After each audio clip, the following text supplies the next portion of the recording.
എപ്പിസോഡിലേക്ക് സ്വാഗതം. ഇന്നത്തെ എപ്പിസോഡിൻ്റെ തുടക്കത്തിൽ വിക്രമും കൂട്ടുകാരും ചേർന്ന് മാനേജറെ പിടിച്ചുകൊണ്ടുവന്ന് വിശ്വേട്ടൻ്റെ കയ്യിൽ നിന്ന് നിങ്ങൾ തട്ടിയെടുത്ത പണം എവിടെയാണുള്ളതെന്ന് ചോദിക്കുന്നു. മാനേജർ പ്രത്യേകിച്ച് മറുപടിയൊന്നും പറയാത്തത് കണ്ട് വിക്രം ജോസഫിനോടും സജീവിനോടും അയാളെ അടിക്കാനായിട്ട് ആവശ്യപ്പെടുന്നു. ഇത് കണ്ട് പേടിച്ച് അയാൾ സത്യം പുറത്തു പറയുന്നു. അങ്ങനെ അയാൾ പണമടങ്ങിയ ബാഗ് എവിടാണുള്ളതെന്നുള്ള മുഴുവൻ വിവരവും വിക്രമിനോടായി പറയുന്നു. ഇതെല്ലാം കേട്ട ശേഷം വിക്രം ജോസഫിനോടായി പറയുന്നു, ആ പണം കണ്ടെത്തുന്നത് വരെ ഇയാളെ ഇവിടെ നിന്ന് വിടരുതെന്ന് വിക്രം അവരോടായി പറയുന്നു. ഇതെല്ലാം കേട്ടു നിന്ന ശേഷം രാജേട്ടനെന്ന് വിക്രമിനോടായി ചോദിക്കുന്നു, ഇനി നിന്റെ പ്ലാൻ എന്താണ്? ആ പണം അവിടെ കയറി എടുക്കണമെന്നാണ് വിക്രം ഇപ്പോൾ പറയുന്നത്. ഇത് കേൾക്കുന്ന രാജേട്ടൻ ഫിസിക്കലി അതവിടെ കയറി എടുക്കുക എന്നത് അത്ര എളുപ്പമുള്ള കാര്യമല്ലല്ലോ. അതിനു വേണ്ടിയിട്ടായി അസിസ്റ്റന്റ് മാനേജറെയും വിക്രം അവരോട് കൂട്ടിക്കൊണ്ടുവരാൻ ആവശ്യപ്പെട്ടിരിക്കുകയാണ്. അയാളെ തല്ലി ഭയപ്പെടുത്തിയ ശേഷം അയാളിൽ നിന്നും എല്ലാ വിവരവും വിക്രമും കൂട്ടരും ചോർത്തിയെടുക്കുന്നു. അങ്ങനെ വിക്രം അസിസ്റ്റന്റ് മാനേജറിൽ നിന്നും എല്ലാ വിവരങ്ങളും മനസ്സിലാക്കിയ ശേഷം വേദയെ കാണാനായി വീട്ടിലേക്ക് വന്നിരിക്കുകയാണ്. വേദ ഇപ്പോൾ വിക്രമിനോടെ ചോദിക്കുന്നു, അയാളെ കിട്ടിയെന്നും അയാൾ കാര്യങ്ങൾ മണിമണിയായി പറഞ്ഞു എന്നാണ് വിക്രം പറയുന്നത്. ഇത് കേൾക്കുന്ന വേദ അയാളെ ഉപദ്രവിക്കുകയോ അങ്ങനെ വല്ലതും ചെയ്തോ എന്ന് വിക്രമിനോടെ ചോദിക്കുന്നു. അതല്ലാതെ വേറെ വഴിയില്ലായിരുന്നു എന്നാണ് വിക്രം മറുപടിയായി പറയുന്നത്. മാത്രമല്ല നിന്റെ സംശയം ശരിയാണെന്നും ആ പണം ശ്രീകാന്തിന്റെ ഓഫീസിൽ തന്നെയാണ് സൂക്ഷിച്ചു വെച്ചിരിക്കുന്നതെന്നാണ് വിക്രം ഇപ്പോൾ വേദയ്ക്ക് അറിവ് കൊടുക്കുന്നത്. വേറെ എവിടെയും തന്നെയല്ല, ശ്രീകാന്തിന്റെ ഓഫീസിൽ തന്നെ. ആ പണം നമുക്ക് തന്നെ കോടതിയിൽ ഹാജരാക്കാൻ സാധിച്ചാൽ അതിൽ നിന്ന് 5 ലക്ഷം രൂപ ഡൗൺ പേയ്മെന്റ് നടത്തി എന്നുള്ള അവരുടെ വാദം നമുക്ക് പൊളിക്കാൻ കഴിയും. ഇതെല്ലാം പറഞ്ഞിട്ട് വിക്രം ഒന്നുകൂടി വേദയോടായി ആവശ്യപ്പെടുന്നുണ്ട്. അത് പക്ഷേ ഇരിക്കുന്നത് ശ്രീകാന്തിന്റെ ലോക്കറിലാണ്.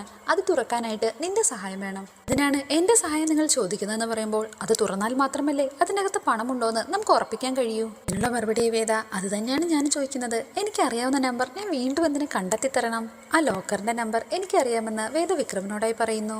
ഇനി അവരത് മാറ്റിയിട്ടുണ്ടെങ്കിൽ വേറെ രക്ഷയൊന്നുമില്ല. അതറിയണമെങ്കിൽ അതവിടെ പോയി നോക്കുകയല്ലേ ആദ്യം വേണ്ടതെന്നാണ് വിക്രം ചോദിക്കുന്നത്. വേദയോട് വിക്രം ഇപ്പോൾ ആ ലോക്കറിന്റെ നമ്പർ ചോദിക്കുന്നു. എന്നാൽ ഇത് കേൾക്കുന്ന വേദ, നിങ്ങളെപ്പോലൊരു തട്ടിപ്പുകാരനെ എന്ത് വിശ്വസിച്ച് ഞാൻ ആ നമ്പർ പറഞ്ഞു തരും? ഇത് കേട്ടപാടെ വിക്രം, എനിക്ക് ദേഷ്യം വരുന്നുണ്ട് കേട്ടോ, നീ വെറുതെ കളിക്കാതെ കാര്യം പറഞ്ഞു തരാനായിട്ട് ആവശ്യപ്പെടുന്നു.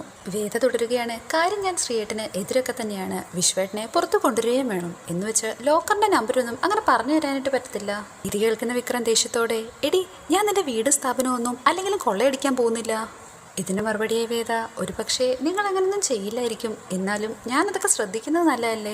വേദ പറയുകയാണ്, ദേഷ്യപ്പെടണ്ട, പകരം വേറൊരു ഐഡിയ ഉണ്ട്. ഇന്ന് രാത്രി ആ പണം എടുക്കാനായിട്ട് നിങ്ങളുടെ കൂടെ ഞാനും വരുന്നുണ്ട്. നിങ്ങളുടെ കൂടെ ഓഫീസ് കൊള്ളയടിക്കാനായിട്ട് ഞാനും വരാമെന്ന് വേദ പറയുന്നു. ഇത് കേൾക്കുന്ന വിക്രം, കൊള്ളയടിക്കാനോ എന്ന് എടുത്തു ചോദിക്കുന്നു. എന്തായാലും സംഗതി അത് തന്നെയല്ലേ എന്നാണ് വേദ ചോദിക്കുന്നത്. വിക്രം ഇപ്പോൾ വേദയോട്, അതൊന്നും ശരിയാവത്തില്ല, നീ വന്നു കഴിഞ്ഞാൽ അതൊന്നും ശരിയാവത്തില്ല. വേദ തുടരുകയാണ്, നോക്ക് വിക്രം, ഇങ്ങനൊരു കാര്യമായതുകൊണ്ട് മാത്രമാണ് ഞാനത് ചെയ്യാനായിട്ട് നിങ്ങളുടെ കൂടെ നിൽക്കുന്നത്. അപ്പോൾ പിന്നെ അത് ചെയ്യുമ്പോൾ ഞാനും കൂടെ നിങ്ങളുടെ കൂടെ ഉണ്ടാവുന്നത് തന്നെയാണ് നല്ലത്. മറുപടിയായി വിക്രം, എടി എരുമേ, ഇങ്ങനെ പിടിക്കപ്പെട്ട നീയും കൂടി കുടുങ്ങില്ലേ? തിരിച്ചു വേദ, എന്നാ പോത്തൊറ്റയ്ക്ക് കുടുങ്ങണ്ട, നമുക്ക് ഒരുമിച്ച് കുടുങ്ങാന്ന്. അവസാനം വിക്രമ സമ്മതിക്കുന്നു. അങ്ങനെ വിക്രമനോട് കുറച്ച് വെയിറ്റ് ചെയ്യണമെന്നും എനിക്ക് കുറച്ച് തയ്യാറെടുപ്പുകളൊക്കെ ഉണ്ടെന്നാണ് വേദ ഇപ്പോൾ പറയുന്നത്. അങ്ങനെ അവർ ശ്രീകാന്തിന്റെ ലോക്കർ കൊള്ളയടിക്കാനായി രണ്ടുപേരും അവിടേക്ക് എത്തിച്ചേരുന്നു. അങ്ങനെ അവർ പോകുന്ന വഴി വേദ വിക്രമിനെ പിടിച്ചു നിർത്തുന്നു. ദാ അപ്പുറത്തായി അവിടെ ഒരു ക്യാമറ കാണുന്ന കണ്ടോ? ശ്രീയേട്ടന് ഇടയ്ക്ക് ഫോൺ ചെക്ക് ചെയ്യുന്ന ഒരു സ്വഭാവം ഉള്ളതാ. എങ്ങാനും നമ്മളിവിടെ എത്തിയ വിവരം പറഞ്ഞാൽ അപ്പോൾ തന്നെ ചിലപ്പോൾ പോലീസ് ജീപ്പ് ഇവിടെ എത്തിയെന്നിരിക്കും. ഇനി എന്തു ചെയ്യുമെന്ന് വിക്രം ചോദിക്കുമ്പോൾ എങ്ങനെയും ആ ക്യാമറ എറിഞ്ഞുടയ്ക്കണമെന്ന് വേദ പറയുന്നു. അങ്ങനെ അവർ ക്യാമറ എറിഞ്ഞ് താഴെ ഇടുന്നു. അതിനുശേഷം വേദയൊന്ന് പറയുന്നു, നമുക്ക് പുറകിലൂടെ കയറി ആ വൈഫൈ കണക്ഷൻ അങ്ങ് ഓഫ് ചെയ്യാം. അതാവുമ്പോൾ അകത്തുള്ള ക്യാമറയും കൂടി തനിയെ ഓഫായിക്കോളും. വിക്രം ഇപ്പോൾ ഒന്ന് ചോദിക്കുന്നു, അപ്പോൾ സെക്യൂരിറ്റിയുടെ കാര്യം നമ്മൾ എന്ത് ചെയ്യും? ഇത് കേട്ടപാടെ വേദ അവിടെയെല്ലാം ചുറ്റും നോക്കുന്നു. അതിനുശേഷം താഴെ കിടന്ന ഒരു കമ്പ് വിക്രമിനെ ചൂണ്ടിക്കാണിക്കുന്നു. ആ കമ്പെടുത്ത് സെക്യൂരിറ്റിയുടെ തലയിൽ മെല്ലെ ഒന്ന് അടിച്ചാൽ മതിയെന്നും അയാൾ ബോധം കെട്ട് വീണോളുമെന്ന് വേദ പറയുന്നു. ഇത് കേൾക്കുന്ന വിക്രം, നീ ആള് കൊള്ളാലോ. മറുപടിയായി വേദ, അത് പിന്നെ അങ്ങനല്ലേ വരൂ, നിങ്ങളുടെ കൂടെയല്ലേ സഹവാസം. അങ്ങനെ വിക്രം ശരിക്കും അടിക്കാനായിട്ട് കമ്പെടുക്കുമ്പോൾ ഞാൻ വെറുതെ പറഞ്ഞാണെന്നും ഇതെന്താ അയാളെ തല്ലിക്കൊല്ലാൻ പോവുകയാണോ എന്നാണ് വേദ ചോദിക്കുന്നത്. ഒരു കാര്യം ചെയ്യുക, ആദ്യം വിക്രം എന്തെങ്കിലും ശബ്ദമുണ്ടാക്കി അയാളെ അവിടെ നിന്ന് മാറ്റ്. അകത്ത് കയറി കുറച്ചു നേരത്തിനുള്ളിൽ തന്നെ വിക്രമിനെ കയറാൻ വഴിയുണ്ടാക്കാമെന്നാണ് വേദ ഇപ്പോൾ പറയുന്നത്.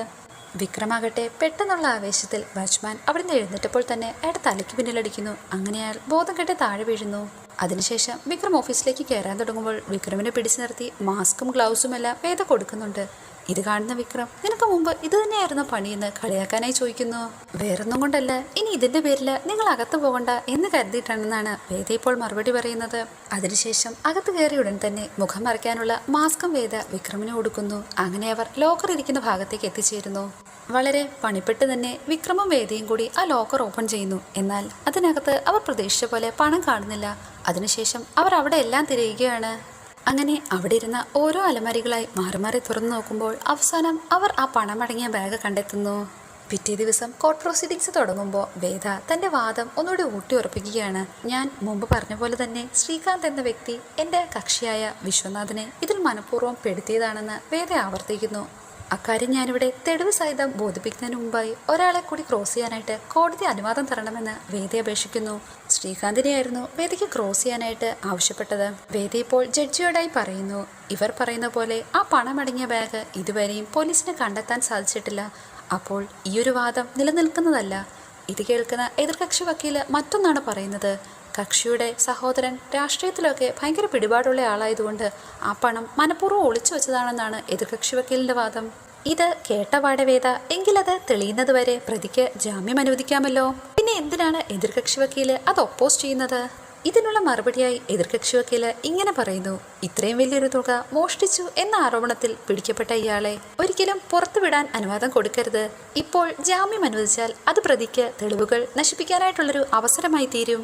എതിർകക്ഷി വക്കീലിന്റെ ഈ വാദം കേട്ടു നിൽക്കുന്ന വേദ, എൻ്റെ സീനിയറായിട്ടുള്ള അഡ്വക്കേറ്റിന് നിയമം ശരിക്കും അറിയാത്തതാണോ അതോ ശ്രീകാന്ത് പഠിപ്പിച്ച നിയമം മാത്രമാണോ കോടതിയിൽ വന്ന് വിളമ്പുന്നത്? കൂടാതെ ശ്രീകാന്തിനോട് ഒന്ന് രണ്ട് കാര്യങ്ങൾ ചോദിച്ച് കോടതി മുമ്പാകെ അറിയിക്കാനുണ്ടെന്ന് വേദ ഇപ്പോൾ ജഡ്ജിയോട് ആവശ്യപ്പെടുന്നു. അതിനുശേഷം വേദ ശ്രീകാന്തിനോട് ചോദിക്കുന്നു, ഭാഗ്യ ചിറ്റ് ഫണ്ട്സ് എന്ന ചിട്ടി കമ്പനിയായി നിങ്ങൾക്ക് നേരിട്ട് എന്തെങ്കിലും ബന്ധമുണ്ടോ? ഇത് കേൾക്കുന്ന ശ്രീകാന്ത് മറുപടിയായി നേരിട്ട് ബന്ധമില്ലെന്നാണ് പറയുന്നത്. അപ്പോൾ അതിനർത്ഥം നേരിട്ടല്ലാതെ ബന്ധമുണ്ടെന്നല്ലേ നിങ്ങൾ പറയുന്നത്? അതിൻ്റെ ഉടമ ചന്ദ്രശേഖരൻ നിങ്ങളുടെ ആരാണെന്ന് വേദ ചോദിക്കുന്നു. മറുപടിയായി ശ്രീകാന്ത് അതെന്റെ ഭാര്യാപിതാവാണെന്ന് അറിയിക്കുന്നു. ഇത് കേട്ടയുടൻ തന്നെ വേദി ഒന്ന് ചോദിക്കുന്നു, ഈ അടുത്ത കാലത്തായിട്ട് അയാൾ ഭാഗ്യ പ്രോപ്പർട്ടീസ് എന്ന് പറഞ്ഞ് മറ്റൊരു സ്ഥാപനം തുടങ്ങുകയുണ്ടായോ? അതിന്റെ പേരിൽ ഒരു കെട്ടിട നിർമ്മാണവും നടക്കുന്നുണ്ടോ എന്ന് വേദ ചോദിക്കുന്നു. മറുപടിയായി അതേ എന്നാണ് ശ്രീകാന്ത് സമ്മതിക്കുന്നത്. വേദ വാദം തുടരുകയാണ്. ഇങ്ങനെ ഭാഗ്യ പ്രോപ്പർട്ടീസിന്റെ പേരിൽ 5 വർഷത്തേക്കായി ഒരു ചിട്ടിയിൽ ചേടാനുള്ള എന്തെങ്കിലും പദ്ധതികൾ നിങ്ങൾ തുടങ്ങിയിട്ടുണ്ടോ? ആ പദ്ധതിയിലേക്ക് ഈ നിൽക്കുന്ന വിശ്വം ചേർന്നിട്ടുള്ളതായിട്ട് നിങ്ങൾക്ക് അറിയാമല്ലോ അല്ലേ എന്ന് ശ്രീകാന്തിനോടായി ചോദ്യം ഉന്നയിക്കുന്നു. അതിനുവേണ്ടി മാത്രം ഒപ്പിട്ട് നൽകിയ പേപ്പർ ഉപയോഗിച്ച് 5 ലക്ഷം രൂപ ഇയാൾ കൈപ്പറ്റിയെന്നുള്ള രേഖ നിങ്ങൾ വരുത്തി തീർത്തതല്ലേ എന്ന് വേദ ചോദിക്കുന്നു. പ്രത്യേകിച്ച് മറുപടിയൊന്നും പറയാതെ നിൽക്കുന്ന ശ്രീകാന്തിനോടായി വേദ ചോദ്യം ആവർത്തിക്കുന്നു. വേദയുടെ വീണ്ടും ഉയർന്ന ചോദ്യം കേട്ടയുടൻ തന്നെ ശ്രീകാന്ത് തൊഴികൈകളോടെ ജഡ്ജിയോടായി അപേക്ഷിക്കുന്നു, എനിക്ക് കേസ് തുടരാനായിട്ട് ഒരു താല്പര്യവുമില്ല. ഞാൻ ഈ കേസ് ഇവിടെ വെച്ച് പിൻവലിക്കുകയാണ്. ഇത് കേൾക്കേണ്ട താമസം വേദ ദേഷ്യത്തോടുകൂടി ശ്രീകാന്തിനോടായി ചോദിക്കുന്നു, നിങ്ങൾക്ക് തോന്നുമ്പോൾ വന്ന് കേസ് കൊടുക്കാനും വേണ്ടാന്ന് തോന്നുമ്പോൾ അത് പിൻവലിക്കാനും ഒരു പാവത്തിന്റെ ജീവൻ വെച്ച് കളിക്കാനും ഇതെന്താ വല്ലോ വെള്ളരിക്കപ്പെട്ടണമോ? നിങ്ങളുടെ വ്യക്തിവൈരാഗ്യം തീർക്കാൻ വേണ്ടി മാത്രം കോടതിയുടെ വിലപ്പെട്ട സമയമാണോ ഇപ്പോൾ ഇല്ലാതാക്കുന്നത്? തുടർന്ന് വേദ ജഡ്ജിയോടായി പറയുന്നു, എൻ്റെ കക്ഷി 5 ലക്ഷം രൂപ അടച്ചു എന്ന് പറഞ്ഞ് ഇവർ ഉണ്ടാക്കിയ ആ രേഖ കോടതിക്ക് മുമ്പ് സമർപ്പിച്ചിട്ടുള്ളതാണ്. സത്യത്തിൽ അത്തരമൊരു എഗ്രിമെന്റ് എൻ്റെ കക്ഷി ഒപ്പിട്ടിട്ടില്ല. കൂടാതെ ഇവർ നൽകിയിട്ടുള്ള ആ രേഖ വ്യാജമാണെന്ന് തെളിയിക്കുന്ന ഫോറൻസിക് സയൻ വെരിഫിക്കേഷൻ ഞാനിപ്പോൾ ഇതാ കോടതി മുമ്പാകെ ഹാജരാക്കുകയാണ്. ഒരിക്കൽ കുറ്റം ചെയ്തൊരാൾ എന്നും കള്ളനായിരിക്കുമെന്നുള്ള നമ്മുടെ സാമൂഹ്യ ബോധം കൊണ്ടാണ് കോടതി ഞാൻ മുമ്പ് ഹാജരാക്കിയ ഷാജിയെ പരിഗണിക്കാതെ പോയത്. അന്ന് ആ സാക്ഷി പറഞ്ഞതും ശരിയാണെന്ന് തെളിയിക്കുന്ന ഒരു രേഖ ഞാനിപ്പോൾ ഇതാ വീണ്ടും കോടതി മുമ്പാകെ ഹാജരാക്കുന്നു. വേദി ഇപ്പോൾ ജഡ്ജിക്ക് കൈമാറിയത് ഒരു വീഡിയോ ക്ലിപ്പിംഗ് ആയിരുന്നു. മാനേജറിന്റെ കയ്യിൽ നിന്നും ശ്രീകാന്ത് തിരിച്ച് പണം മേടിക്കുന്നതിന്റെ രേഖയായിരുന്നു അത്. അതിനുശേഷം വേദ തന്റെ വാദം തുടരുന്നു. ഇതുവരെയും യാതൊരുവിധ തെറ്റും ചെയ്യാത്ത നിരപരാധിയായിട്ടുള്ള വിശ്വനാഥൻ എന്ന എന്റെ കക്ഷിയെ സ്വന്തം സഹോദരിയോടുള്ള വ്യക്തിവൈരാഗ്യം കൊണ്ട് കുടുക്കാൻ നോക്കുകയായിരുന്നു ശ്രീകാന്ത്. കൂടാതെ ഇവർ പറഞ്ഞ പോലെ ആ 10 ലക്ഷം രൂപ തൊണ്ടി മുതലായിട്ട് പോലീസിന് ഹാജരാക്കാൻ കഴിയാതെ പോയത് ആ പണം ഇപ്പോൾ എവിടെയാണുള്ളതെന്ന് ശ്രീകാന്തിന് പോലും അറിയാത്തത് കൊണ്ടാണ്.